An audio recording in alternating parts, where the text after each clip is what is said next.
नमस्कार बच्चों, आज की इस वीडियो में हम बात करने वाले हैं एक मेजर प्रॉब्लम के बारे में जो बाकी सारे एस्पिरेंट फेस करते हैं और वो प्रॉब्लम है अपने काम को टालते रहना। जब भी हम काम करने बैठते हैं ये सोचते हैं कि यार अभी मन नहीं कर रहा, कल कर लेंगे। कल आता है फिर सोचते हैं यार अभी मूड नहीं हो रहा, वैसे आज बहुत टाइम वेस्ट हो गया इधर उधर, कल से एकदम फ्रेश स्टार्ट करेंगे और एकदम जम के पढ़ाई करेंगे। बट वो कल कभी आता ही नहीं है और अपने काम को हम ऐसे ही टालते रहते हैं और इसे कहते हैं प्रोक्रेस्टिनेशन। अब होता क्या है, हम काम को टालते रहेंगे, एंड टाइम तक टालते रहेंगे। अब एग्जाम से एक दिन पहले हम पढ़ने बैठेंगे, फिर एग्जाम देकर आएंगे और एक्सपेक्ट करेंगे कि अच्छे मार्क्स आने चाहिए।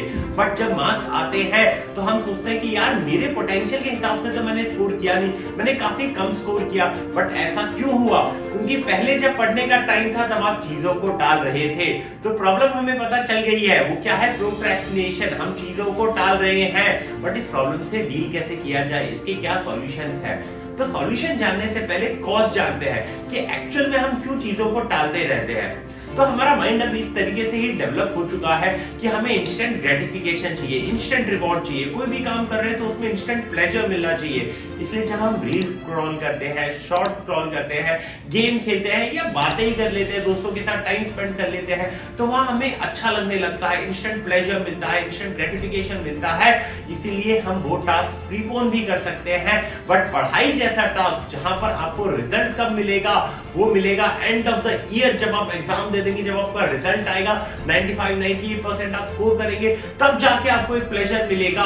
वो होता है डिलेड रिवॉर्ड। और जिन टास्क में डिलेड रिवॉर्ड होता है, आप उसे प्रोक्रेस्टिनेट करते हो क्योंकि उसको करने का मोटिवेशन आपको नहीं मिल रहा होता, कोई आपको इंस्टेंट रिवॉर्ड नहीं मिल रहा होता, इसलिए आप उन चीजों को टाल देते हैं। तो कॉज तो हमने डिस्कस कर लिए, बट अब इस प्रॉब्लम का सॉल्यूशन क्या होगा, हम किस तरीके से इस प्रॉब्लम से डील कर सकते हैं? तो सबसे पहली चीज आपको करनी है वो है सेल्फ इंट्रोस्पेक्शन। आपको शांति से बैठना है, एक पेन और एक पीस ऑफ पेपर लेके, देन आपको नोट डाउन करना है कि आप कहां पर हो, आपको क्या प्रॉब्लम फेस हो रही है और आपको कहां पे जाना है। देखिए आप अभी किस लेवल पे हो और आपको किस लेवल पे जाना है, दोनों आपको पता होने चाहिए। और उसके बाद आपको प्लान बनाना है कि आप यहां से यहां पर किस तरीके से पहुंचेंगे। देन नोट डाउन कर लीजिए उस पीस ऑफ पेपर में कि आपको क्या प्रॉब्लम्स आ रही हैं। अगर आप प्रोक्रेस्टिनेट कर रहे हैं तो कब कर रहे हैं? मान लीजिए आज के दिन आप पढ़ने बैठने वाले थे 6 बजे, लेकिन आप नहीं बैठे, तो उसको लिख लीजिए कि मैंने पढ़ाई नहीं की, इस टाइम पे मुझे करनी थी। मैं 7 बजे बैठने वाला था, मैं नहीं बैठा। आज मुझे साइंस का एक चैप्टर खत्म करना था, लेकिन मैंने वो चैप्टर खत्म नहीं किया। तो अपनी सारी गलतियों को उस पीस ऑफ पेपर में नोट डाउन कीजिए और एंड ऑफ द डे उसे देखिए कि आज आपने कितना टाइम वेस्ट किया है। एंड नेक्स्ट डे ट्राई कीजिए कि आप मिनिमाइज कर सके, कि आप इतना जो टाइम वेस्ट आपने कल किया था उससे कम करें। धीरे धीरे करके जो आपके टाइम वेस्ट जो हो रहा था वो क्या हो जाएगा, वो कम हो जाएगा। देखिए सारी प्रॉब्लम्स जब आप लिखेंगे ना तो उसमें एक मेजर प्रॉब्लम होगी, वो है लैक ऑफ इंटरेस्ट। आप किसी भी चीज को क्यों टालते हैं? क्योंकि उस काम में आपका इंटरेस्ट नहीं होता। अब इंटरेस्ट क्यों नहीं होता? क्योंकि आपका फ्लो सही नहीं होता। ठीक है, हम डायरेक्टली एनसीईआरटी पढ़ने बैठते हैं तो हार्ड टर्मिनोलॉजी जब पढ़ते हैं समझ नहीं आता, 15 मिनट 10 मिनट मैक्सिमम होता है, हम क्या करते हैं, बुक छोड़ देते हैं। तो करना क्या है? तो इंटरेस्ट डेवलप करने के लिए सबसे पहले आपका फ्लो सही होना चाहिए। डायरेक्टली एनसीईआरटी पे जंप नहीं करना। पहले हम उस चैप्टर या उस टॉपिक का वन शॉट देख लेंगे। यूट्यूब पे बहुत सारी वीडियोस अवेलेबल है, किसी एक को सिलेक्ट किया, देख लिया। वन शॉट देखने के बाद हम एनसीईआरटी पढ़ेंगे, उसके बाद हमें चीजें बेहतर तरीके से समझ आ रही होंगी। एनसीईआरटी पढ़ने के बाद उसकी बैक एक्सरसाइज, उसकी इंटेक्स्ट क्वेश्चन, ये सब लगाने के बाद जब हम पीवाईक्यू करेंगे तो वो टॉपिक हमें एकदम अच्छे तरीके से याद हो जाएगा। और इस तरीके से अगर हम करने लगेंगे तो चीजें हमें बेहतर तरीके से समझ आ रही होंगी। ठीक है, अब एक और चीज हम क्या कर देते हैं, एक और मिस्टेक हम क्या कर देते हैं कि हमारा कोई रूटीन सेट नहीं होता। हम 6 बजे पढ़ने बैठ जाते हैं, 8 बजे पढ़ने बैठ जाते हैं, 10-10 दिन बीच में गैप्स आ जाते हैं। कभी साइंस पढ़ रहे हैं, कभी केमिस्ट्री पढ़ रहे हैं, कभी हमने मैथ्स पढ़ लिया और कंप्लीट एक चैप्टर या एक टॉपिक को भी नहीं कर रहे हैं। आधा ये पढ़ लिया, आधा वो पढ़ लिया, आधा वो पढ़ लिया। ठीक है, कभी स्कूल का काम कर लिया। तो ऐसे ही हम टाइम को कभी भी एकदम मेजर्ड तरीके से यूटिलाइज नहीं करते हैं। तो करना क्या है? करना यह है कि एक रूटीन आपको सेट करना है, एक प्रॉपर टाइम टेबल होना चाहिए जो आप फॉलो कर रहे होंगे। लेकिन ये प्रॉपर टाइम टेबल बनाएं कैसे? टाइम टेबल तो हमने बहुत बनाए हैं, लेकिन लॉन्ग टर्म हम उसे फॉलो नहीं कर पा रहे, यही सोच रहे होंगे आप। तो एक टाइम टेबल बनाने से पहले आपको सबसे पहले कुछ चीजें पता होनी चाहिए कि आपकी स्ट्रेंथ क्या है, आपकी वीकनेस क्या है, आपका स्ट्रॉन्ग पोर्शन क्या है, आपका वीक पोर्शन क्या है, आपका टोटल सिलेबस क्या है, उस सिलेबस में कितनी चीजें आपको आती है, कितनी चीजें आपको नहीं आती है। ये सब पता होने के बाद अपना दिन का टोटल इफेक्टिव टाइम कैलकुलेट कर लीजिए कि दिन में कितना टाइम अवेलेबल है मेरे पास जिसमें मैं पढ़ाई कर सकता हूं। उन फ्री स्लॉट्स में आप क्या डालेंगे? अपने स्टडी सेशन डालेंगे। इस तरीके से आप दो पोर्शन रख लीजिए। एक पोर्शन होगा जिसमें आप अपने वीक पोर्शन को कवर कर रहे होंगे और एक टाइम स्लॉट होगा जिसमें आप अपने स्ट्रॉन्ग पोर्शन को रिवाइज कर रहे होंगे। और अपने दिन में हमेशा एंड ऑफ द डे या अर्ली इन द मॉर्निंग आप एक स्लॉट रखिए ताकि आप रिवाइज कर सके कि आपने एक दिन पहले क्या पढ़ा था। ठीक है, इस तरीके से जब आप चीजें करेंगे तो आपका एक रूटीन सेट हो जाएगा, आप एक फ्लो में आ जाएंगे और चीजें अपने आप होने लगेंगी।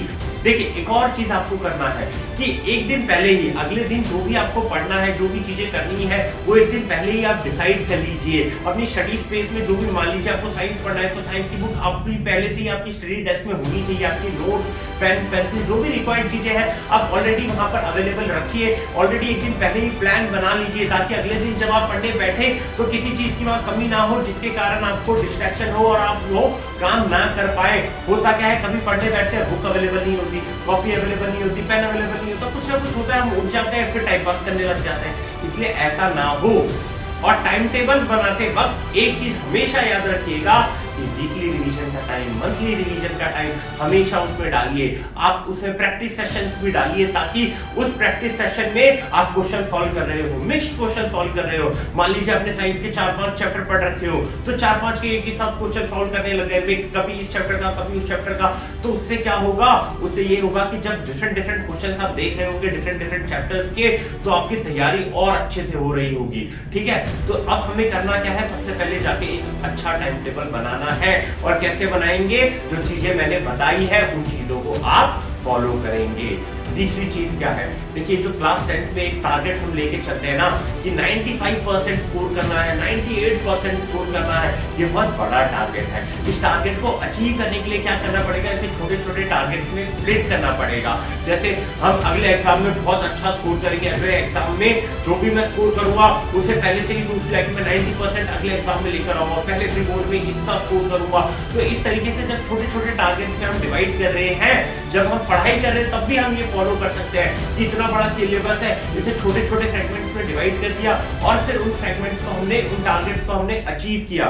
जब हम अचीव करेंगे तो जहां हमने वो टारगेट लिखा था उसे क्रॉस करेंगे, जिससे हमें क्या मिलेगा? एक सेल्फ बिलीव मिलेगा कि चीजें हो रही हैं, एक मोटिवेशन मिलेगा कि यस मैं भी कर सकता हूं।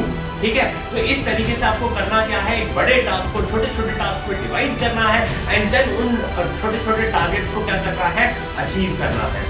ठीक है, और एक और बहुत मेजर प्रॉब्लम हम क्या करते हैं? हम चीजें स्टार्ट ही नहीं करते हैं, हम हमेशा अपना पहला स्टेप नहीं लेते हैं।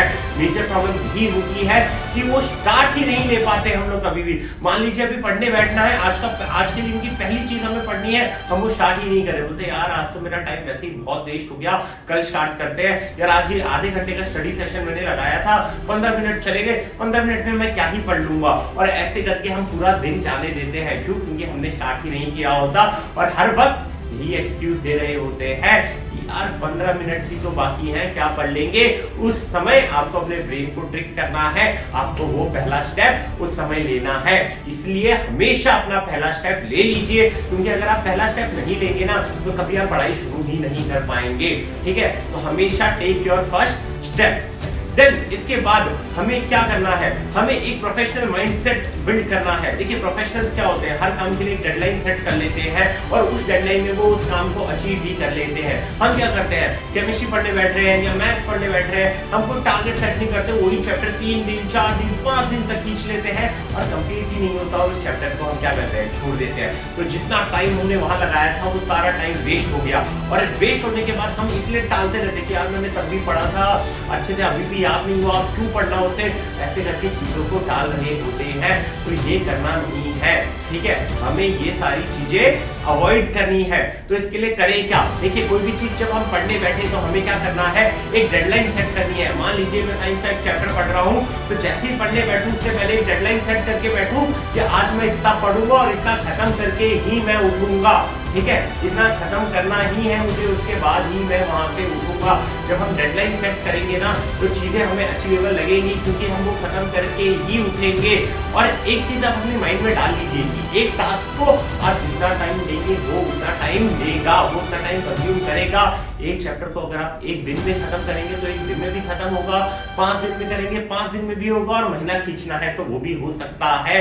इसीलिए जिस टास्क में जितना टाइम रिक्वायर्ड है वो आइडेंटिफाई कीजिए और उसको उतना ही टाइम अलॉट कीजिए। एक और चीज आपको करनी है कि आपको अपना एक स्टडी स्पेस बनाना है, और उस स्टडी स्पेस में ये मेक श्योर करना है कि वहां पर डिस्ट्रैक्शन कम से कम हो, और वहां पर आप कोई भी आलतू फालतू के काम नहीं कर रहे, वहां पर रील स्क्रॉल नहीं कर रहे, वहां पे शॉर्ट स्क्रॉल नहीं कर रहे, वहां पे गेम नहीं खेल रहे, वहां पर सो नहीं रहे। उस स्टडी स्पेस की रिस्पेक्ट करनी है। वहां पर अपना एक गोल लगा देना है कि यार मुझे 95% तो लाना ही है क्लास 10 में, वो लगा दिया। अब होगा क्या, जब भी आप पढ़ने बैठ रहे हैं आपको प्रोक्रेस्टिनेशन हो रहा है, आप चीजों को टालने का सोच रहे हैं, आप सामने देखोगे कि नहीं यार मेरा तो ये टारगेट है, अगर मैंने अभी टाइम वेस्ट कर दिया तो ये टारगेट जो है वो सैक्रिफाइस हो जाएगा। इसलिए आपको उन डिस्ट्रैक्शन को अवॉइड करना है। उनको अवॉइड करने का आपको मोटिवेशन कहां से मिलेगा, सामने से, जहां आपका टारगेट लिखा हुआ होगा। और अगर आप उस स्पेस के रिस्पेक्ट कर रहे होंगे तो आप वहां पर कभी भी कोई भी आलतू फालतू काम नहीं कर रहे होंगे, वो आपका एक फ्लो बन जाएगा। एक और चीज होती है, हम ना इस तरीके से बिल्डअप होते हैं कि हम ऐसा सोचते हैं कि यार हम कोई मिस्टेक नहीं कर सकते। यार अलाउ करो अपने आप को कि आप मिस्टेक कर सकते हो। अपने आप को चांस हो कि ठीक है यार अगर मैं कुछ कोई चीज कर रहा हूं तो मैं मिस्टेक कर सकता हूं। होता क्या है कि अगर हम पढ़ने बैठ रहे हैं, कुछ हो गया, गलत हो गया या कोई क्वेश्चन गलत हो गया, हमारा मूड वहीं स्पॉइल हो जाता है और हम आगे के सारे स्टडी सेशंस मिस कर देते हैं। बट ऐसा नहीं करना है। देखिए परफेक्शनिज्म के पीछे भागने से अच्छा आप चीजों को स्टेप बाय स्टेप बेहतर कीजिए, ठीक है। आप ये देखिए कि आप पहले कहां थे, अब आप कहां आ गए। आप अपने आप से कंपटीशन करते चलिए और चीजें और बेहतर होने लगेंगी। इसलिए अपने आप को अलाउ कीजिए कि ठीक है यार मैं गलती कर रहा हूं ना, तो उस गलती से फिर आप सीखिए, उस गलती को एनालाइज कीजिए, उस गलती को रिपीट मत कीजिए। अपने आप को अलाउ कीजिए कि ठीक है यार गलती कर रहा हूं चलेगा, बट इस गलती से मैं सीखूंगा और इस गलती को कभी रिपीट नहीं करूंगा। तो चीजें जब आप ऐसे करेंगे तो आप उन मिस्टेक्स को कभी दोहराएंगे भी नहीं और उनके कारण आप डीमोटिवेट भी नहीं होंगे, ठीक है। एक और चीज आपको करनी है कि टॉक कीजिए, दूसरों के साथ बात कीजिए, ठीक है। हम लोग क्या होता है, हमें जो भी प्रॉब्लम्स होती है ना, हम किसी के साथ बात नहीं करते। यार सबकी लाइफ में एक ऐसा बंदा होता है या कोई एक ऐसा इंसान होता है जिससे आप बात कर सकते हैं, तो उससे जाके बात कीजिए, उनसे जाके अपनी प्रॉब्लम से डिस्कस कीजिए। चाहे वो आपका ट्यूशन टीचर हो, चाहे वो आपका स्कूल टीचर हो, चाहे वो आपका कोई मेंटर हो, चाहे वो आपके कोचिंग इंस्टीट्यूट में कोई हो, तो वहां जाके उनसे बात कीजिए। अगर कोई भी प्रॉब्लम आ रही है तो उनको बोलिए कि सर मैडम मुझे ये प्रॉब्लम आ रही है, मैं ऐसा कर रहा हूँ बट इसमें कोई रिजल्ट नहीं आ रहा है, ठीक है। या कमेंट करके मुझे बताइए कि आपको क्या प्रॉब्लम्स आ रही है, तो हम साथ में मिलकर उन प्रॉब्लम्स को डील करेंगे। देखिए होता क्या है, प्रिपरेशन की जर्नी के दौरान काफी सारी दिक्कतें आ रही होती हैं, बट हम किसी के साथ डिस्कस नहीं करते और डीमोटिवेट होकर चीजों को छोड़ देते हैं। तो ऐसा नहीं करना है, दूसरों से बात करनी है। अपनी दोस्तों के साथ आप बात कर सकते हैं, जो टॉपर्स दोस्त होते हैं आपके, उनसे डिस्कस कीजिए कि यार ये प्रॉब्लम आ रही है, मैं कैसे इसका सॉल्यूशन ढूंढूं, वो आपको बताएंगे। एक और काम आप कर सकते हैं कि आप YouTube पे जा सकते हैं। YouTube पे जाके टॉपर्स की काफी सारी वीडियोस होती है, उनमें जाके देखिए, उनसे सीखिए कि क्या गलतियां उन्होंने की थी, क्या प्रॉब्लम्स उन्हें आ रही थी, किस उन प्रॉब्लम से उन्होंने कैसे डील किया। तो ये काफी सारी सीखने की चीज है। तो हमेशा अगर आप एक आध हफ्ते में थोड़ा टाइम भी, 1-2 घंटा भी अगर आप इन चीजों में देंगे तो आपको पता चलेगा कि अच्छा उसे ये प्रॉब्लम आई थी, उसने इस तरीके से डील किया था, मैं भी इस तरीके से डील करूंगा, ठीक है। इससे होगा क्या कि आपको कोई भी प्रॉब्लम्स आ रही है तो एडवांस में आपके पास सॉल्यूशंस रहेंगे। आप पहले से ही प्रिपेयर होंगे कि अच्छा अगर मेरे पास ये प्रॉब्लम आ रही है तो मैं उसको इस तरीके से डील कर लूंगा, ताकि कभी भी आपका कोई भी टाइम वेस्ट ना हो। अगर वीडियो में बताई हुई सभी चीजों को आपने फॉलो किया है तो प्रोक्रेस्टिनेशन का तो द एंड हो ही जाएगा। और अगर वीडियो आपको पसंद आई हो तो वीडियो को लाइक कर दीजिएगा, चैनल को सब्सक्राइब कर दीजिएगा, और कोई भी प्रॉब्लम आए तो कमेंट सेक्शन में बता दीजिएगा, हम उसे बिल्कुल साथ में मिलकर सॉल्व करेंगे। जय हिंद, जय भारत, धन्यवाद।